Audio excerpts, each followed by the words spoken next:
Lorry ಚಕ್ರಕ್ಕೆ ಸಿಲುಕಿ ಮಹಿಳೆ ಸಾವು.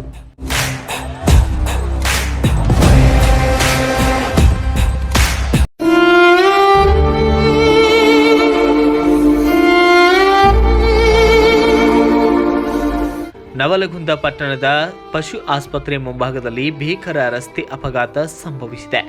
ಲಾರಿ ಚಕ್ರದ ಒಳಗೆ ಮಹಿಳೆ ತಲೆ ಸಿಕ್ಕಿ ಸಾವನ್ನಪ್ಪಿದ್ದಾರೆ. ಕಬ್ಬು ಸಾಗಿಸುತ್ತಿದ್ದ ಲಾರಿಯೊಂದು ಟಿವಿಎಸ್ ಎಕ್ಸೆಲ್ಗೆ ಗುದ್ದಿದ ಪರಿಣಾಮ ಬೈಕ್ ಮೇಲಿದ್ದಂತಹ ಮಹಿಳೆ ಸ್ಥಳದಲ್ಲಿಯೇ ಅಸುನೀಗಿದ್ದಾರೆ.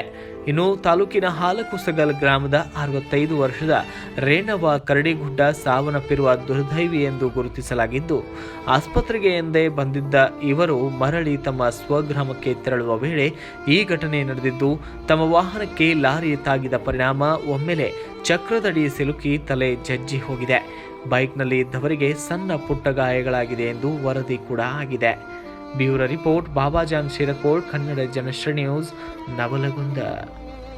ಪೂರ್ತಿ ಸುದ್ದಿ ಅಥವಾ ಸ್ಪೆಷಲ್ ವಿಡಿಯೋಗಳನ್ನ ನೋಡಲು ಹಿಂದೆ ನಮ್ಮ ಕನ್ನಡ ಜನಶ್ರೀ ಯೂಟ್ಯೂಬ್ ಚಾನೆಲ್ ಅನ್ನ ನೋಡಿ, ಜೊತೆಗೆ ಲೈಕ್, ಶೇರ್, ಸಬ್ಸ್ಕ್ರೈಬ್ ಮಾಡುವುದರ ಮೂಲಕ ನಮ್ಮನ್ನ ಪ್ರೋತ್ಸಾಹಿಸಿ.